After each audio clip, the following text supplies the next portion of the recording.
ide sekolah alam, sekolah menyenangkan itu sudah kita terapkan sejak zaman awal sekali PAUD. Jadi kita hanya memegang kurikulum nasional, tapi kemudian metodenya kita sesuaikan karena kita percaya tentang pendidikan yang menyenangkan. Sebelum kami mengenal sekolah menyenangkan ya.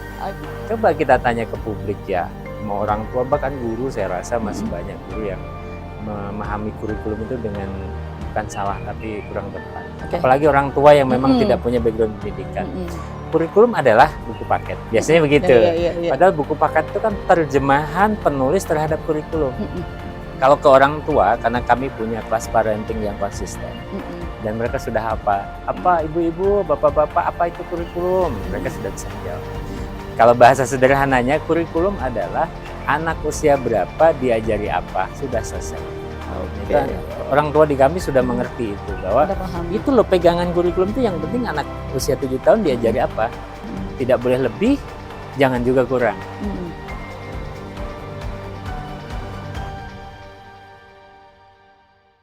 Assalamualaikum warahmatullahi wabarakatuh. Waalaikumsalam warahmatullahi wabarakatuh. Sobat Ciku dimanapun berada, hari ini ketemu lagi bersama saya Ciku Yaya. Dan kali ini saya berada di satu tempat yang istimewa bersama, bukan tamu ya, apa ya, seseorang yang istimewa juga gitu ya. Beliau adalah seorang pengelola sekolah alam Bukit Akasia Sumedang. Kenalin deh Kang Tasaro. Iya. Apa kabar? Salam kenal, saya Tasaro. Saya pengelola Yayasan Edukasi Bukit Akasia di Jatinangor, Sumedang. Dan sekarang kita sedang di SD Alam Bukit Akasia. Iya. Dan ini Kang, tadi kita udah sempat setengahnya ya. Bahkan belum setengahnya deh, keliling-keliling. Seperempat mungkin ya, karena ini luas banget teman-teman sekolahnya itu. Kang, boleh tahu nggak ini awal mulanya Kang Tasaro bersama tim gitu kepikiran untuk membuka sekolah alam ini, apa tujuan awalnya seperti apa, sejarahnya seperti apa gitu ya, dan luasnya sebagaimana nih gitu ceritanya. Panjang tapi ini ya. Jadi saya pribadi backgroundnya sebenarnya kan penulis ya. Saya penulis dari awalnya wartawan, kemudian jadi penulis buku, editor buku. Di tahun 2004 lah pertama saya menulis buku. Dan ya karena dari keluarga guru saya, jadi keinginan untuk berbagi itu selalu ada, berbagi pengetahuan, keterampilan gitu. Jadi tahun 2010-an, 2011 begitu kita membuat kelas-kelas menulis, ceritanya begitu. Jadi mulai dari anak-anak, remaja, sampai ibu-ibu posyandu. Jadi saya membuat kelas begitu untuk ibu-ibu posyandu bagaimana cara menulis berbagai materi lah. Sampai kemudian materinya habis, bingung lagi kan untuk bagaimana aktualisasinya. Tadinya mau mading, membuat majalah dan lain-lain, klasik lah. Tapi akhirnya saya justru terpikir bagaimana kalau kita membuat PAUD. Nah, itu tahun 2011-2012. Kebetulan memang anak saya PDBK, ADHD, sehingga mencari sekolah itu sulit untuk anak-anak berkebutuhan khusus, itu kan sulit ya kawan-kawan. Jadi akhirnya sudahlah, benar kalau begitu kita buat PAUD. Saya mengurus izin, mengurus tempat, kemudian juga metode, karena background saya jurnalistik tentu kan sangat jauh dengan pendidikan. Hanya di sisi lain jurnalis itu beruntungnya karena selalu ingin tahu, kemudian terbiasa belajar hal-hal baru. Betul. Sehingga saya ya prosedur saya jalani ke dinas, bertanya ke banyak orang, belajar ini itu, sampai kemudian ambil sekolah lagi pendidikan agar lebih nyaman. Selaras gitu ya. Selaras ini ya. Dan alhamdulillah tahun 2012 itu kita berdiri. Nah, tadinya saya kan ada lahan di sini ya. Lahannya itu ya kebun dengan kontur yang sangat 35 derajat sampai 45 derajat begitu, yang sulit sekali untuk diakses. Tapi ya kita nekat saja, kita membuat saung, dan anak-anak PAUD biasanya di situ bermainnya, kelas outdoornya gitu. Dan waktu itu kalau untuk berpikir SD masih sangat jauh ya, maksudnya pengondisiannya dan lain sebagainya belum bisa dilaksanakan. Sampai akhirnya kemudian bertemu dengan orang-orang baik, satu visi, Itu pas COVID. Oh, gitu. Iya, ada namanya ketemu dengan siapa itu, Kang? Ya, rekan-rekan baru kita, sahabat-sahabat baru kita.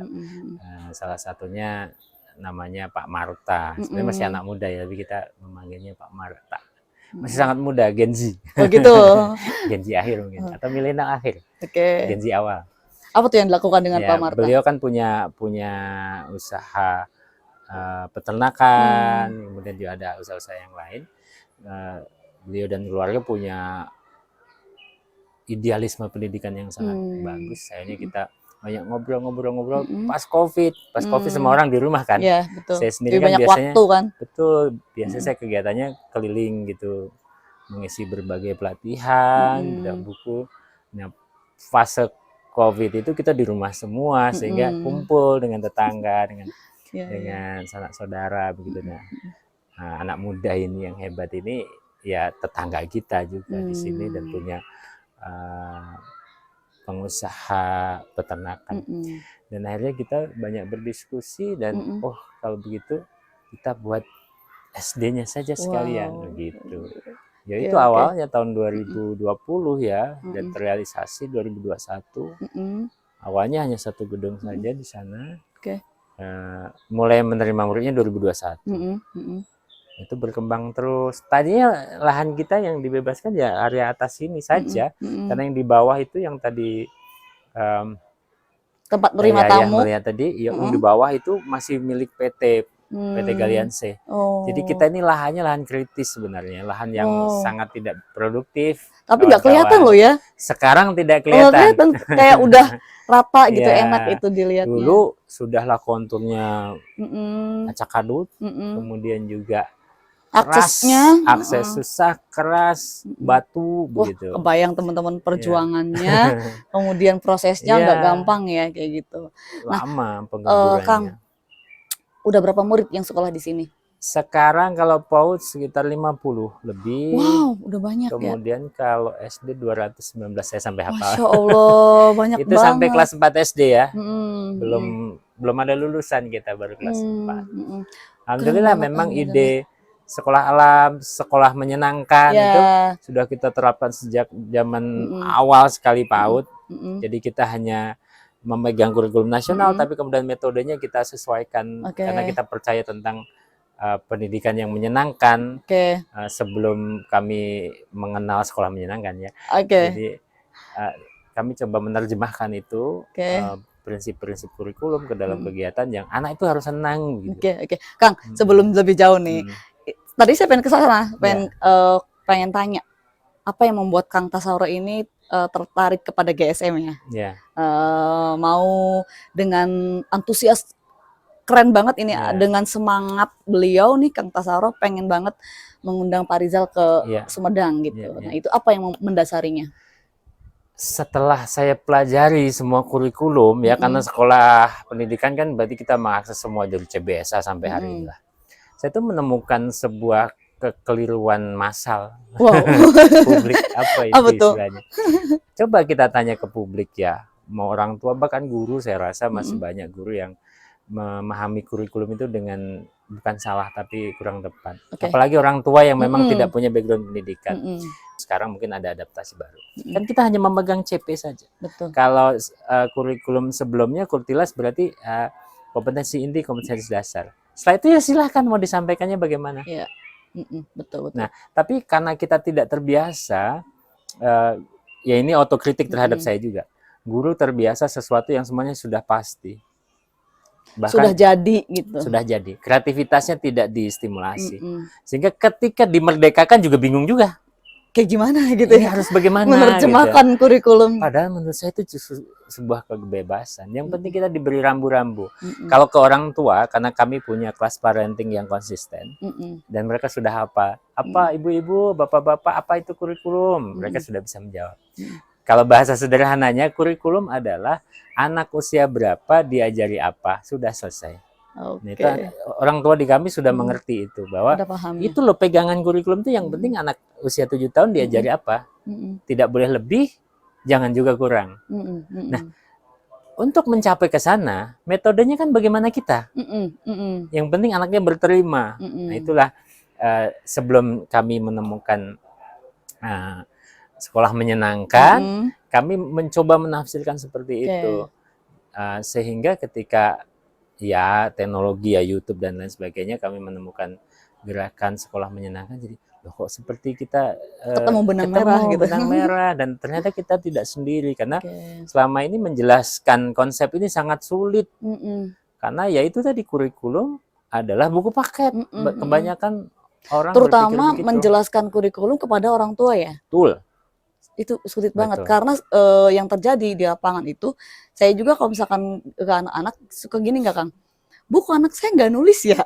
Setiap hari kita, dan itu panjang. Itu gimana menjelaskannya ya gitu ya? Berkali-kali, dan saya coba ya, karena parenting kita kelasnya konsisten, selalu kita ingatkan lagi bahwa jangan jauh-jauh ke sana. Kita pemahaman baca tulis saja keliru. Indonesia ini, saya berani mengatakan itu. Ya, ini tesis ya, maksudnya mungkin ada juga yang berpendapat lain. Tapi saya cukup percaya itu, karena saya pegiat literasi sejak lama. Saya cukup percaya bahwa baca tulis di konsep Indonesia itu keliru. Gimana tuh Kang? Gimana tuh Kang? Kan anak-anak TK diejakan kata paham, misalnya ham. Bacanya apa? Paham. Paham itu apa? Dia tidak tahu. Berarti dia sebenarnya belum bisa baca. Dia baru mengeja. Nah, produk PAUD kita itu masih begitu. Jadi belum mengerti apa makna dari yang dia eja. Padahal kalau kita buka KBBI, Kamus Besar Bahasa Indonesia, baca itu tidak sekedar mengeja, tapi mengerti. Kalau bagi Muslim, Iqra itu tidak hanya membaca, tapi memahami. Nah, mengapa PISA, ranking PISA kita tidak pernah keluar dari 60 ke atas? Iya, karena itu. Kalau bicara buta huruf, kita tinggal 2% kok, BPS. Tapi kenapa memahami teks sulit ya? Apalagi setelah dengan ada ChatGPT dan lain-lain, kan semakin jauh kita dari teks. Sehingga ketika dites, baca bisa itu 5 paragraf. Tadi ceritakan kembali, tidak bisa. Jadi kemampuan literasi anak-anak itu masih sangat rendah gitu ya? Rendahnya karena diajarnya dengan cara yang salah. Jadi ketika PAUD, makanya kan kemudian kemarin diharamkan ada syarat bisa baca masuk SD itu kan. Kalau kami sudah sejak lama itu. Bukan berarti kami lebih tahu ya, kalau kebijakan kan memang butuh proses. Tapi kami meyakini itu sejak lama. Bahwa ketika anak-anak oleh guru PAUD-nya diajak lihat kodok, misalnya kan kita ada balong ya di sana. Lihat kecebong, terus ada kodok, dan mereka tidak jijik ya, mereka bisa mengeksplorasi itu. Kemudian nanti dia pulang cerita ke ibunya, Mah tadi di sekolah aku lihat kodok itu kakinya 4, ya tahu nggak Mah, itu tuh dulunya ternyata punya ekor. Berarti dia sudah bisa membaca, dia sudah bisa menulis, menceritakan kembali. Jadi prinsip kami menulis itu menceritakan kembali. Nah Kang, tadi udah di-spill ya, sebenarnya ini pengen tanya juga sih. Kegiatan anak-anak tadi, masalah kodok segala macam diajarkan di sekolah. Nah, selain itu apalagi nih yang diajarkan oleh di Bukit Akasia ini? Agak mundur sedikit ketika dulu mulai mengelola PAUD ya, karena kita jadi membuka banyak instrumen, banyak materi. Saya sangat tertarik dengan sentra, metode sentra. Yang sekarang udah entah kemana itu ya. Dan itulah yang kita adaptasi di SD maupun di PAUD. Jadi kami sangat percaya bahwa multiple intelligence ya, kecerdasan majemuk itu loh, bahwa setiap anak itu cerdas, bahkan yang PDBK. Hanya kemudian guru bertugas untuk menemukan kecerdasan dia di mana di antara 9 kecerdasan itu. Nah, caranya bagaimana? Dengan metode. Nah, itulah yang kita menerapkan. Metodenya namanya kapal pecah. Wow, apa tuh? Kapsul alur permainan bocah. Jadi kapsul alur permainan bocah. Apa tuh Kang? Nah, jadi setiap hari anak-anak itu mobile class tadi yang saya cerita di awal, itu berpindah-pindah kelas. Nah, kelas itu bukan ruangan teman-teman, tapi apapun. Bisa di sini, bisa di aula, bisa di kebun, bisa di balong. Itu ruangnya itu. Karena mereka berpindah-pindah dari 4 kapsul, istilahnya kan kapsul alur permainan bocah. Nah, 4 itu kapsul ilmuwan, seniman, teknokrat dan pencerita. Wow. Maksudnya apa? Jadi ketika si anak ini jadwalnya ada di kapsul ilmuwan, maka dia belajar seperti seorang ilmuwan. Caranya, yaitu meneliti dan membuat percobaan. Bayangkan ketika mata pelajaran PKN, tapi mereka meneliti, kan tidak terbayang ya. Kalau belum pernah melihat, tidak terbayang. Prakteknya bagaimana? Contoh, kelas 1 saja. Ketika CP-nya berbicara tentang lambang Pancasila. Ada berapa sekolah di Indonesia yang mengenalkan pohon beringin secara langsung kepada anak? Iya, betul Kang. Nah, di kami begitu, ketika di sini ada, di sana ada banyak. Kita tanam. Ini loh pohon beringin, seru banget. Ya, jadi pengalaman kan. Jadi sekolah alam itu pemahamannya tidak hanya alam yang lingkungan, environment, tidak, tetapi pengalaman, pengalaman. Pengalaman. Iya, karena kan kalau kita bicara Montessori, Ki Hajar Dewantoro, Einstein, bahkan pembelajaran yang ditempuh, ilmu yang diserap lewat pengalaman itu akan melekat lebih lama. Bayangkan dia hanya mengenal lambang Pancasila. Jadi ketika pohon beringin tuh ini, terus kenapa dia jadi lambang? Kan jadi sebuah dialektika. Dan mereka bebas untuk menjawab sesuai ininya, sesuai imajinasinya. Ketimbang hanya dikasih gambar doang loh ya, nyocokin. Betul. Kan gitu kita di SD tuh kadang-kadang ini gambarnya ini lambang nomor berapa nih? Kan dan beringin harus berbentuk begitu kan, padahal tidak. Sehingga ketika mereka berkumpul di pohon beringin bareng-bareng kan banyak. Dan ternyata pohon beringin itu memang rindang. Ini loh maksudnya menaungi, yang begitu. Bebas mereka menafsirkan. Kayak gitu Kang. Mohon maaf. Waktu saya SD juga, karena di sekolah saya tuh ada pohon beringinnya Kang. Saya juga berimajinasi setiap melihat pohon beringin itu. Mungkin anak-anak juga seperti itu kali ya. Pasti. Ini pohon beringin bisa dijadikan lambang loh di Pancasila. Kenapa ya? Apa? Iya, saya juga berpikir itu karena di sekolah saya ada pohon beringin, itu tinggal satu-satunya. Dan saya tuh mikir, kenapa enggak pohon mangga? Kenapa enggak pohon pisang? Kenapa kok pohon beringin? Apa? Tapi itu tidak terjadi di kelas saya tuh, dialektika itu enggak ada gitu. Itu justru yang kita gali. Dan itu tadi ya, anak-anak bebas menafsirkan. Paling yang kesulitan nanti banteng memang. Kepala banteng tuh kan tidak ada ya banteng. Paling visual. Tapi di luar itu semua kita praktekkan. Bahkan padi dan kapas. Ada? Ada, harus ketemu padi, harus ketemu kapas. Anak-anak harus menemukan. Itu anak kelas 1 ya? Kelas 1, dari kelas 1. Masya Allah. Karena saya juga ngajar sudah ada soalnya. Iya, betul. Jadi, saya juga ngajar kelas 1. Kapas itu seperti ini. Ternyata kapas berguna ya membuat pakaian. Jadi mereka tidak ahistoris. Benda apapun di sekelilingnya ternyata ada historinya. Termasuk kapas itu. Kenapa jadi lambang? Karena padi dan kapas itu mendukung kebutuhan primer manusia, meskipun tentu dengan bahasa anak itu ya. Seperti halnya filosofi tadi tidak kita sampaikan katanya filosofi, tidak. Tapi ya ini mengapanya kan, apa, di mana, bagaimana itu kan. Dan itu bebas anak-anak ya. Bebas. Ketika anak tumbuh justru di situ. Nah, bayangkan ketika kita memberi materi seperti itu, metode seperti itu, kemudian dihajar oleh UAS yang diseragamkan. Aduh, saya sedih banget. Kan tidak linear jadinya. Makanya kalau UN ini agak-agak saya gimana ya anak-anak saya. Iya, sedih Tapi banget. kami sangat percaya bahwa yang kita bangunkan nalar kritisnya. Betul. Jadi pasti mereka akan punya fase mencari tahu sendiri. Dan sekolah itu kalau kita hanya transfer of knowledge ya, seperti yang Pak Rizal sering sampaikan, ya ditinggal lama-lama. Karena semuanya sudah ada di internet. Betul. ChatGPT itu kan generasi awal, sekarang udah ada yang lain yang lebih lagi. Kalau kata Pak Rizal kan 1 bulan 10 triliun data dibaca. Betul. Sekarang makin banyak lagi. Nah, kalau kita hanya transfer of pengetahuan ya sudah selesai. Yang harus kita bentuk kan karakter, nalar kritis itunya. Tapi Kang, balik lagi ya Kang, aku berkaca pada diriku yang ada di sekolah negeri ini. Kata Kang Tasaro kan kelas itu kan bukan hanya terbatas pada ruang 4x5 meter lah ya gitu kan. Balik ke sekolah-sekolah yang tidak memiliki fasilitas seperti ini. Luas semua tersedia gitu. Sekolah-sekolah di negeri itu kan ya memang belajarnya hanya di kelas tok gitu loh. gimana itu kita bisa apa namanya itu biar teman-teman juga punya inspirasi ya dari obrolan kita, terutama yang sekolah di negeri tidak ada fasilitas segala macam. Gimana nih biar bisa anak-anaknya juga terfasilitasi sama dengan anak-anak sini gitu. Kuncinya di mana sih sebenarnya? Saya termasuk percaya bahwa mendidik satu anak itu perlu satu kampung. Ada kan teori itu kan, bahwa kita tidak bisa berharap semuanya itu dari sekolah saja.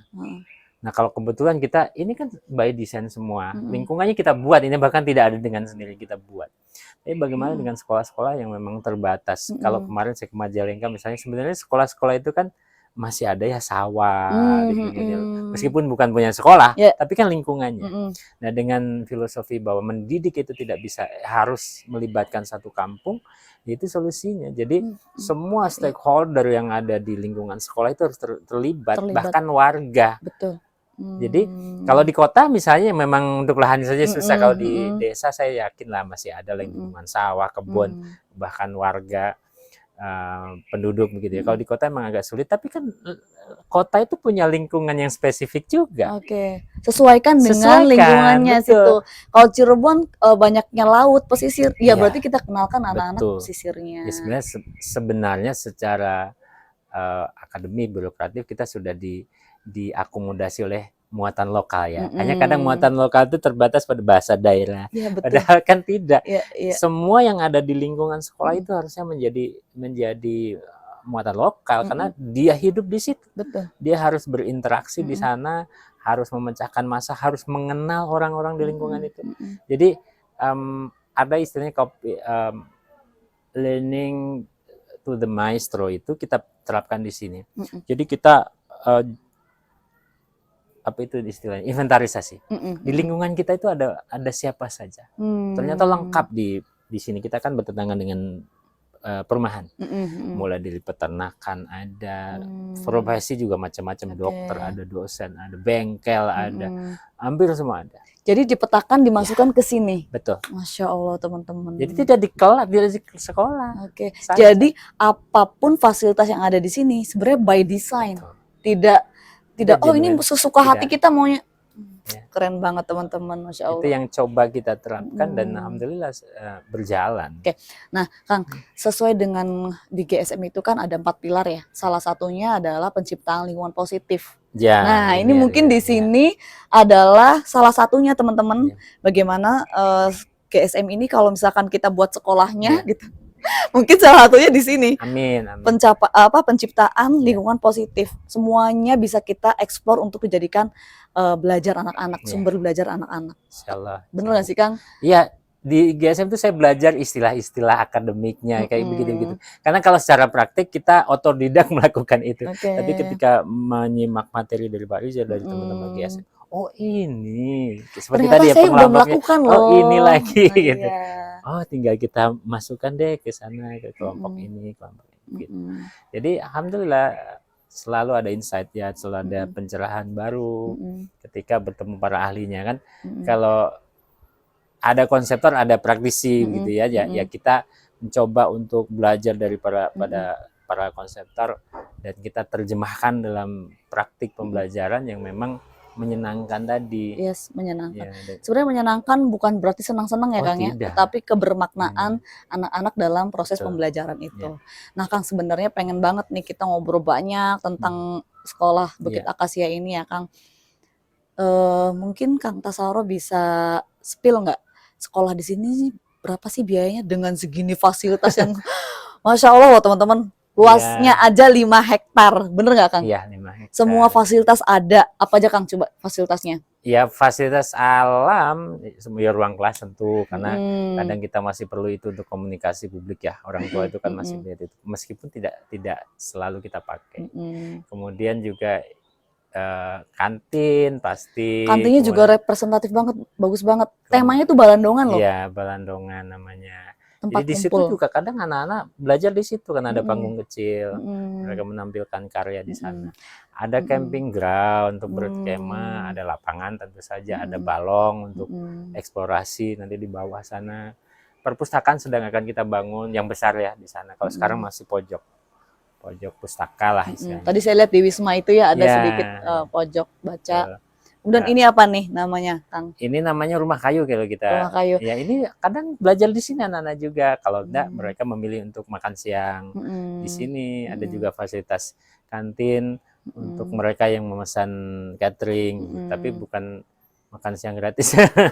belum. Nah, jadi kami coba untuk melengkapi semua stimulasi ya, untuk menstimulasi. Tujuannya untuk menstimulasi nalar kritisnya, nalar elaboratif anak-anak. Tetapi tidak melepaskan diri bahwa anak-anak itu adalah sebagai manusia gitu ya, Kang ya, yang harus kita manusiakan gitu. Nah ini ruang-ruang seperti ini kalau di GSM namanya ruang ketiga ya, Kang. Ruang ketiga. Ruang ketiga. Nanti harus belajar dulu di sana. Ya, jadi di mana anak-anak itu di ruang satu kan di keluarga nih, ruang 2-nya itu belajar gitu kan, belajar tentang kaitannya dengan kurikulum lah ya. Nah, ruang-ruang seperti ini dia bisa berinteraksi dengan teman-temannya, tapi tidak terlepas dari ngobrolin tentang pengetahuan juga bisa gitu. Ruang ketiganya banyak banget teman-teman di sini.